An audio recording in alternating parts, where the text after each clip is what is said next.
Our next speaker, a great friend of the Ron Paul Institute, longtime friend, and just a great friend in general. He's the former chief of staff for Dr. Paul when Dr. Paul was in Congress, former president of the Mises Institute, where he did a stellar job, in my opinion. He left the place in great shape. And he currently works for Monetary Metals as their general counsel. Monetary Metals, you can save, earn, and finance the production of gold. So he's also a gold guy. Ladies and gentlemen, Jeff Deist.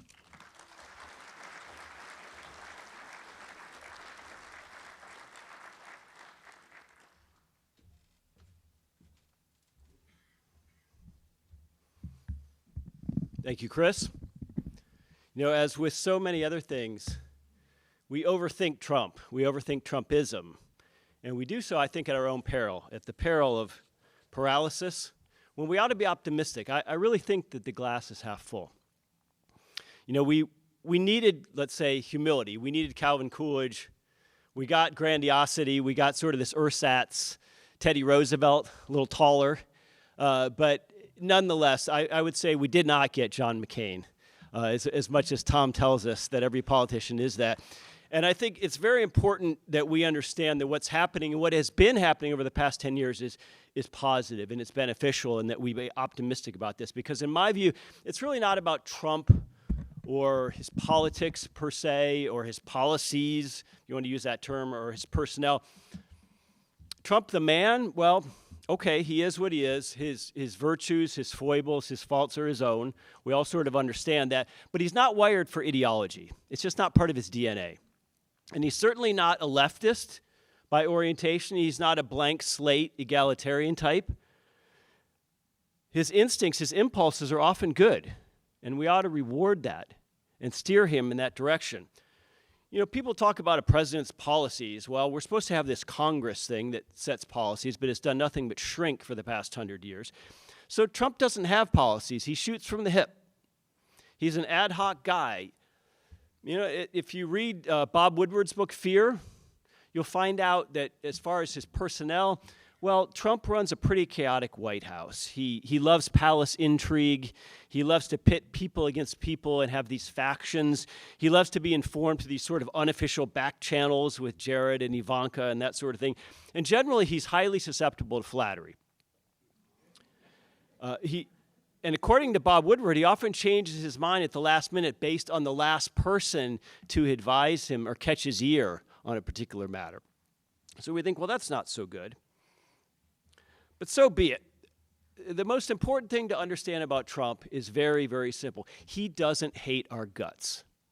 Okay? And that really is something. That may sound silly, but if we think about the Bushes and the Gores and the Clintons and the Obamas and the Kerrys and the Bidens and the Cheneys, these people really do hate our guts. They actively work to make our lives worse. Trump's not one of them. He doesn't come from the political class. He doesn't reflexively hate bourgeois America. He doesn't reflexively hate middle America.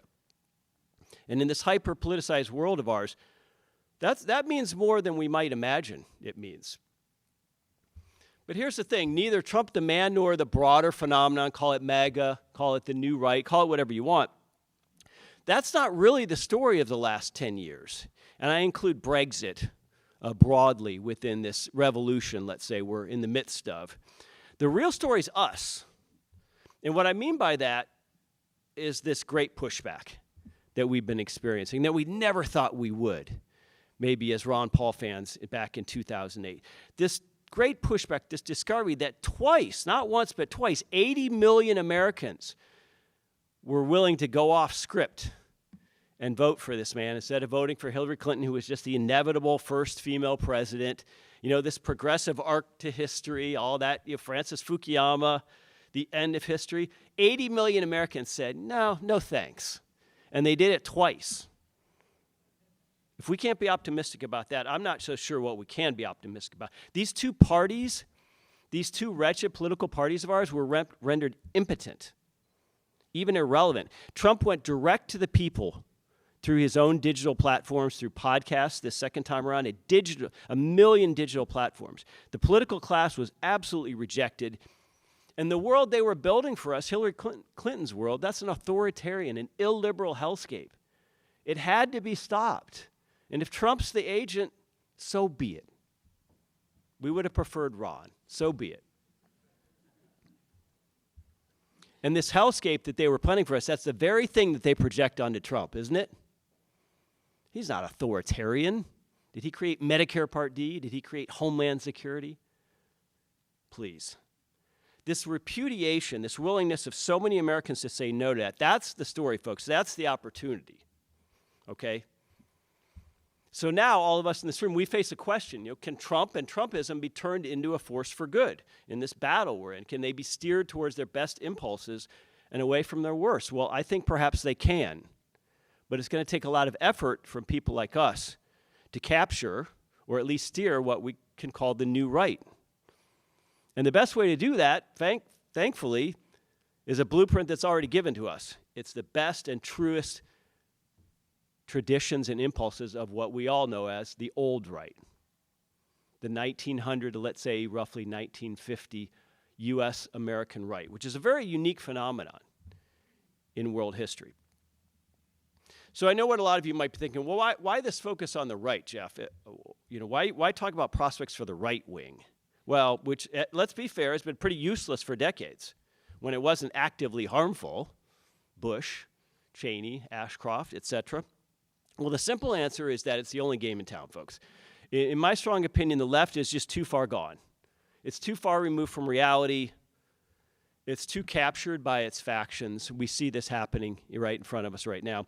I just think progressivism is rooted in unreality. It's rooted in a denial of human nature, and in my opinion, I think most of us in this room would agree, that's just per se evil. And so it can't be dealt with. It just has to be vanquished. Progressivism, it's egalitarianism, it's a death cult. And it only goes in one direction, and it only ends up in one place. So good luck trying to capture that. And the truth of the matter is you may not be interested in left and right, but left and right is interested in you. And that's a fact, Jack. And if you're not a blank slate egalitarian, they're always going to call you and everybody else in this room a right-winger. Fine, I'm a right-winger. Now, none of this means that the left is vanquished, don't get me wrong. On the contrary, they might come roaring back. I mean, if the economy tanks as soon as the midterms, these people just regroup, right? There's going to be a strong reaction to Trumpism. But even there, this reaction, that's one of the big lessons that I think a lot of us are missing. For the first time in our lifetimes, I'm in my 50s, for the first time in our lifetimes, the left is the reactionaries. Isn't that absolutely beautiful? They're reduced to being against Trump. That's all they've got, instead of for something. And some of you might remember the late Dr. Gary North. Gary North always told us, he says, here's the thing. You can't beat something with nothing. And the Democrats are nothing. And Trump managed to flip the script. He managed to turn the Democrats into the opposition party, which the Republicans have been, like the team that plays the Harlem Globetrotters, that's been the Republicans for 50 years at least, half a century. So now the left is on its heels. The left actually has to explain itself, right? And they're constantly beaten down by this relentless mastery of Trump and the news cycle, right? He has this amazing ability to always frame the debate and come up with something new. One day they're worried about this. The next day he says, well, we're going to buy Greenland. And they just can't deal with it. It's absolutely astonishing. And putting them on their heels, they've enjoyed the advantage of being the aggressors for so long that they're absolutely bewildered and enraged. They're psychologically unhinged. And it started with Hillary Clinton's defeat, which was a psychological wound to millions of Americans. Don't dismiss that. So I say seize this day. Let's focus our efforts on where they might bear fruit. I mean, yes, the right may be stupid and disorganized, but somehow what Trump has managed to do is bring a spark to this without any ground game, without any of this political apparatus. He didn't even have the precincts. Back in 2016, his own party was actively working against him so we could have Jeb or someone. Okay? And he won. He won. So there's big lessons here. The new right, our right, is up for grabs, folks. America really is at a tipping point in terms of its political alignment. Americans, God bless them, they are war-weary, they're alarmed by mass immigration, and they are deeply worried about inflation and housing costs and their economic fortunes and health care. Okay, young people, my goodness, They feel absolutely locked out of family formation and home buying. They're not even dating each other. So this whole America First thing, yeah, okay, it sounds jingoistic, it sounds nationalistic to some ears. But these domestic concerns that I just mentioned, they're the reason Trump won. Domestic concerns. Let's not forget this. Trump didn't win because Americans care about Ukraine. The Ukraine. Nobody could find Ukraine on a map in America. They don't even know whether Massachusetts is a state or a foreign country. Okay? So we have before us a once-in-a-lifetime opportunity, maybe a once-in-a-century opportunity to remake the American right in keeping with the best impulses and traditions of the old right. Peace and non-interventionism instead of these undeclared endless wars and nation building. Sound money instead of infinite central banking. Accountability, frugality, and humility instead of big government grandiosity. Main Street instead of Wall Street. But this is a difficult task. We shouldn't delude ourselves. We have a very limited window of time in this Trump 2.0, because the new right, which has emerged in the last 10 years alongside Trump, podcasters, etc., let's face it, it's a very mixed bag. There's a lot of grifters and opportunists and bad actors, and some of these people found their way into his cabinet, by the way. Not to mention, of course, apart from the new right, these long-standing Beltway constituencies, which are not just going to go quietly. We all know they're working overtime to co-opt Trump. The Israel firsters, the defense contractors, etc. But for a brief and shining moment, right now, the momentum is with us, and we ought to take it as far as we can. So, when we're talking about the new right, we have to understand the old right. What do I mean by the old right? How can it inform us today? How can it be relevant today? Well, the critical task in remaking the right is to guard against, to understand, to recognize these errors of the past, where the right went so badly wrong in, let's say, the second half of the 20th century under the very, very dubious auspices of, let's say, Buckleyism, which inevitably led to neoconservatism. There's a lot of people in this room old enough to have actually been Cold War skeptics, to not buy into that. And really, any American born between, let's say, the end of World War II and the 80s, maybe even into the 90s, grew up being told and believing, the Soviet Union is this existential threat, the Soviet bear. And we have to have this domino theory with respect to our foreign policy. We have to contain communism, Soviet communism, because it's a threat to our entire way of life. And if we don't contain it, we're going to end up like Eastern Europe or Southeast Asia. And the American public, unfortunately, good people that they are, they bought into this. And the American right wing in particular lost its mind during the Cold War. They rejected the true conservatism of the old right in favor of this Buckleyite new right, which soon morphed into something very, very grotesque and foreign, actually alien to the best American traditions, namely neoconservatism. And it's still with us today in the form of David Frum and Bill Kristol and these other people who are happy to trot on over to the Democratic Party where they belong. So fast forward to the 90s, unfortunately, it turns out that us Cold War skeptics were right. The Cold War was totally unnecessary. It was fought against a hapless foe, almost a phantom. Right? The Soviet economy was an absolute basket case by the middle 80s. Its people were starving. Paul Samuelson said famously that the Soviet economy would outgrow America's by the 1990s. What a farce.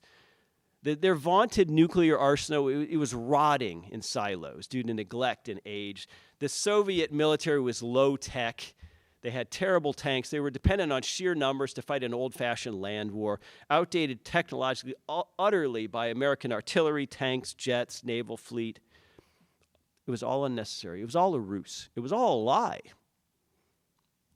But the cost of winning this Cold War, which Reagan claimed, was very, very high because it made America far too comfortable with trillions spent on welfare at home to appease the neoconservatives who didn't care a whit about that.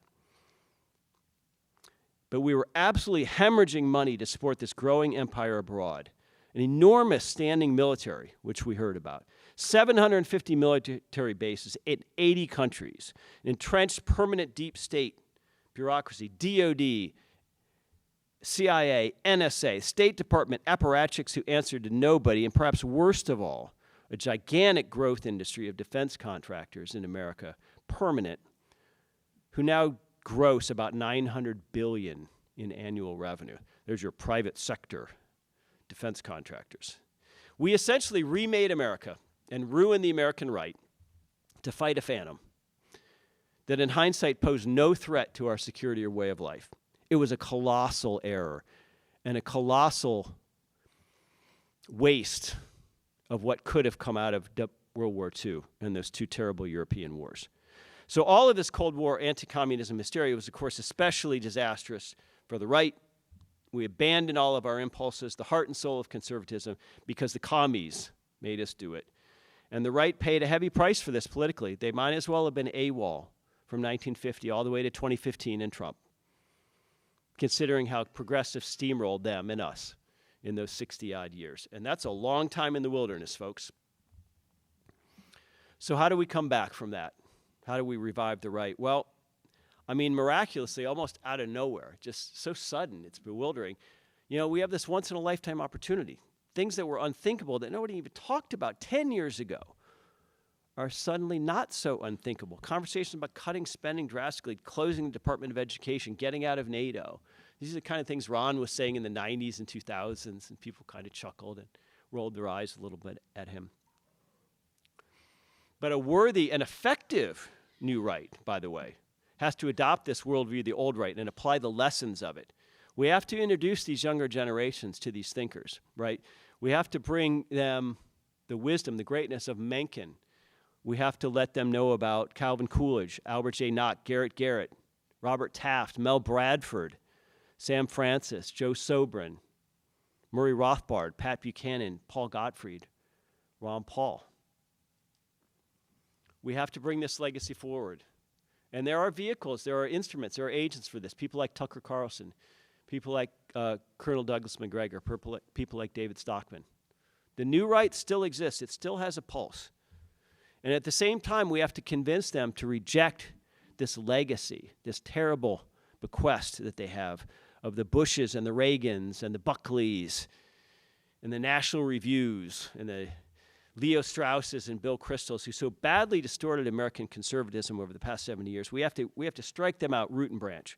And we have to read the room, right? What we're talking about is popular. Americans are tired of foreign conflicts. They're ready to turn homeward.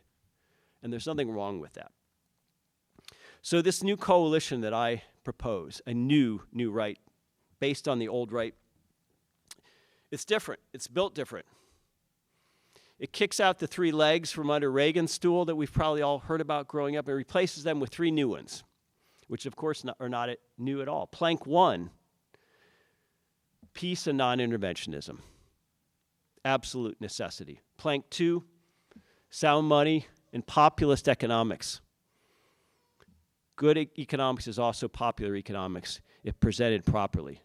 Plank 3, the toughest one.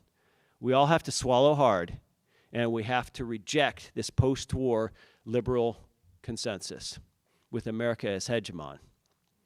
It's absolutely necessary to the first two planks. We have to get over ourselves. More Silent Cal, less Teddy Roosevelt. So as for peace, plank 1, we only have to remember back to last summer, these Trump rallies, he got huge applause for talking about ending the war in Ukraine. And despite the best efforts of our political class, Americans just aren't buying that Putin's invasion of Ukraine threatens Europe and it's a European conflict. They're not buying it. Keir Starmer, he's not Churchill.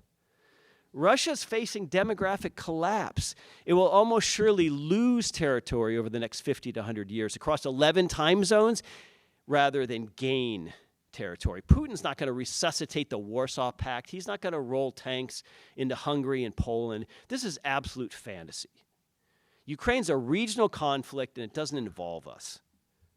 Americans already spent $8 trillion grinding our gears and killing a lot of people in Afghanistan and Ukraine. And this tempers American people's support for these indefinite meat grinders today in Ukraine, for example. And Trump, to his credit, he appears to have a deal mindset rather than a war hawk mindset when it comes to China, Iran, Gaza as well. He has his foibles. He's imperfect here, certainly. But we have to push this hard with the American public because that's what they want. And we have to loudly decry his bad cabinet picks, like Marco. Now, as for plank 2, sound money, this is the perfect populist issue in a time when people have real inflation pain. I mean, Americans may not understand the Fed. They may not understand sort of the circularity of how debt is monetized, et cetera. But they know their paychecks and savings are declining when measured in real stuff. Right? I don't want to hear about GDP. I don't want to hear about other currencies. People know that stuff costs more. And you go to the grocery and stuff is smaller. I don't know if you've seen a Hershey bar lately. The traditional Hershey bar I knew as a kid, it's thinner. You pick it up and it's thinner. Right? That's how they keep the price the same. It's really pretty amazing. And so this financialization of the economy, which the sort of the Cato free marketers, they roll their eyes, say, oh, Jeff, there's no such thing. No, there is. There is such thing as the financialization of the economy. What I mean by this is the distortion of the capital structure of firms in favor of debt over equity, M&A over organic growth, and instead of focusing on stock buybacks and short-term juicing of earnings to satisfy the next quarter, instead of focusing on the real things like CapEx and shareholder dividends. This financialization, it's a real phenomenon, and it favors Wall Street over Main Street, and the American people feel it, and they know it. Fiscal, monetary, tax policy, they all encourage this, right? Debt payments are deductible, dividends aren't, for example. We got to get back to dividends. We got to get back to real companies. Okay, we should press Trump's populist buttons to consider a greater role for gold in the U.S. financial system with some measure of convertibility, perhaps along the lines of what Judy Shelton is recommending in terms of a redeemable gold bond. And while revaluation of the Treasury gold at today's gold price, it won't solve the debt crisis. It would create maybe $700 billion of new Treasury credits over at the Fed and money for the Treasury to spend, although we don't want them to do that. But it would, more importantly, send a message that the largest holder of gold on the planet still intends to view gold as a monetary asset. It's time to stop using the dollar as a weapon, right, to export our inflation and boss the rest of the world around and make Americans feel unnaturally wealthy. A populist economic program has absolutely got to be part of Trump's plank. And I think it is. You know, these tariffs he proposes, okay, they're not the worst idea. They're better than income taxes if we had to choose. Even Mises conceded that tariffs might be justified to, match the rate of domestic sales taxes on imported consumption goods, for example, and as a retaliatory measure against specific countries. So Trump doesn't understand, of course, that making input goods more expensive from abroad is actually going to make U.S. firms less productive, less competitive, and many of these firms might simply say, hey, we'll wait it out 4 years and Trump will be gone and maybe these tariffs will be gone. We all understand in this room that these tariffs, if they hold, are going to backfire in a lot of different ways on Trump. But at least his basic approach is intended to help the little guy. Right? Let's at least give him that, right? In his view, and maybe the view of his new Treasury Secretary, if it's this thought out, who is a brilliant man, by the way. It's at least like, hey, look, these tariffs will cause some instability. We need to crash the juiced stock market a little bit, maybe 20%. That's going to move more cash into treasuries. That's going to lower interest rates on treasuries and everything else. And that's going to force companies, especially agricultural producers, to sell more products in the U.S. at a lower cost. And after all, when we talk about the stock market, 8% of Americans own 90-something% of those equities. So it really is kind of a Wall Street phenomenon rather than a Main Street phenomenon. And Trump's trying. He's trying to do something populist, but he just needs better people around him. We need to catch his ear on this. So finally, this third plank, disabusing America of its identity as a post-war hegemon, is again necessary to advance the first two because it costs a hell of a lot of money to be the unipolar boss of everybody. But what I'm talking about is a fundamental shift in the perception of average Americans towards a worldview that everybody knew was true. But in fact, it was deeply false, and we're finding out through USAID and other things how false it was, how artificial it was. The heralded post-war consensus. Right? We all grew up hearing this in the aftermath of World War II. There's got to be a new reality. We have to have universal liberal democracy. We have to have this international rules-based order, always centered around America as boss, of course, as the moral avatar. We have to have this NATO alliance to surround the Soviets. We need to have this vast American military as the global police. And most importantly, perhaps, we need a fiat U.S. dollar as the world's reserve currency. This is how we order the world. No more nationalism, no more strong gods, as R.R. Reno talks about in his book. No more Auschwitzes. We have to turn to something new. You ever notice nobody ever says no more Holodomors or no more Hiroshimas? It's always no more Auschwitzes. The West, it's just an idea, Jeff. It's replicable anywhere, but yet we need lots of mass immigration, south to north, east to west. And all of this is this progressive arc, this post-war consensus, it's all going to culminate really beautifully in the end of history. I would like to see the end of Francis Fukuyama's sinecure salary. That's what I would like to see the end of. I think I might get that sooner than I'll get the end of history. That guy, he just never goes away. Talk about not being subject to market forces. Enter the nonprofit NGO world, folks. I recommend it. But he ludicrously termed this idea the end of history. And this is all going to bring forth, Karl Popper's open society. It's going to be pluralistic and democratic. And we have to worry more about meaning in our lives than any sort of objective or, God forbid, transcendent or religious truth, right? But now, in 2025, in the cold, hard light of day, we see that it was all fake and gay, as the kids like to say.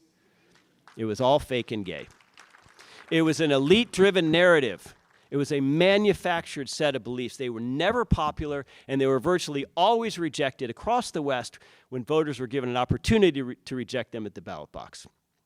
It was forced on the American public by government and politicians, by global elites and moneyed interests. It was filtered relentlessly through these media creeps, through public schools, until we all just assumed it was conventional wisdom. But the conventional wisdom was wrong. This end of the Soviet Union didn't bring us the end of history. There was no peace dividend, and in fact, no peace. US hegemony and interventionism has hollowed us out, it's bankrupted us, and the mighty fiat US dollar has turned us into a nation of zombie spendthrifts who just fill their houses and garages and closets with more stuff. It was all fake. So let me end with this, because there's apparently caffeinated beverages available in the back. It was all fake and gay, but the Ron Paul Institute, by contrast, is not fake, and it does not have sinecures and grants and billionaires finding sneaky ways to funnel money into it.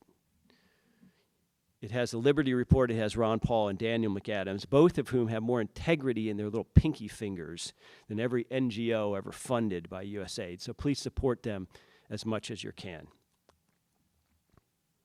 These three planks of an effective new right, it's up to us. It's up to people in this room. We can't wait on others. It's too late for that. It's going to take pain and it's going to take sacrifice to get there. It can't be done from the sidelines. And I stress more than anything, this is a pragmatic populist program, not an ideological one. Garrett's lesson from 1938 is just as applicable today. The revolution already was. It's in the rearview mirror, folks. We can't wish our way into some intellectual, heavy reading American society any more than we can wish our way into Francis Fukuyama land. After all, folks, we all spent years and years and decades in these ideological cul-de-sacs, didn't we?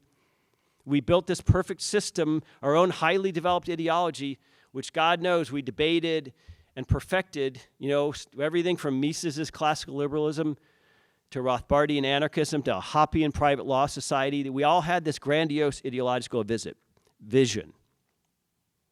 But in our own way, who did we mimic in this? We mimicked those grandiose ideological neoconservatives. I hate to say it. There's that famous scene in Godfather where Michael Corleone is walking with Kay Adams, the quiet New England girl who's shacking up with this Italian boy. And Kay says to Michael, she says, "Oh, Michael, do you know how naive you sound? Senators and presidents don't have men killed." And of course, Michael Corleone turns to her, he's like, who's being naive? Now, Kay. Well, it turns out we were the naive ones. We were. We have to turn away from the old modes and methods and embrace the digital era, the direct-to-consumer, no middleman approach which Trump has perfected. We need a pragmatic, pugilistic approach. It's not 1985 anymore, folks. This isn't C-SPAN. It's Mencken time, not Brian Lamb. Liberty is not an ideology. It's what happens when you leave people alone.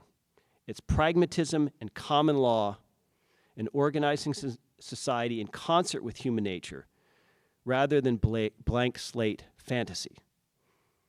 This is the old right encapsulated, and it's the best, brightest hope for our future. Thank you.